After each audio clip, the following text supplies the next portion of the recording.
The 1980s were the period of experimentation, which saw the demonstration and for development and operationalization relevant space, science, research, and technology. Matter of privilege for me to welcome you all on the occasion of celebration of National Space Day.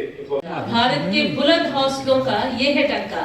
राष्ट्रीय अंतरिक्ष दिवस की हार्दिक शुभकामनाएं सभी को हम देते हैं। Say National Space Day. এটা তো space does not belong to Tripura alone. Space is for the entire globe. পৃথিবীর যদি লাভ হয় ত্রিপুরারও লাভ হবে। তো স্পেসকে বাদ দিয়ে কোনো ধরনের টেকনোলজি ইজ ডেফিনেটলি ইনকমপ্লিট।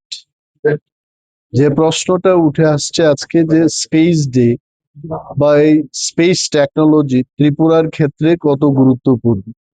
ত্রিপুরার ক্ষেত্রে সাংঘাতিক গুরুত্বপূর্ণ, কারণ আমাদের এখানে ফরেস্ট আছে, ইন্টারন্যাশনাল বর্ডার রয়েছে, আমাদের ফার্মার্সদের জন্য, ফিশারিদের জন্য, সমস্ত কিছুর জন্য আমাদের যে গ্রাউন্ডে যারা কাজ করছেন তাদের যে দুইটি চোখ, এই চোখটা স্পেসে আরো একটা পেয়ার চোখ দিয়ে আগে বাগেই আবহাওয়া সম্পর্কে বা ফরেস্ট ডিস্ট্রাকশন সম্পর্কে, ইন্টারন্যাশনাল বর্ডারে কি হচ্ছে, এই সমস্ত জিনিস যদি তদারকি করতে হয়, স্পেস সায়েন্সকে বাদ দিয়ে কোনোটাই সম্ভব না।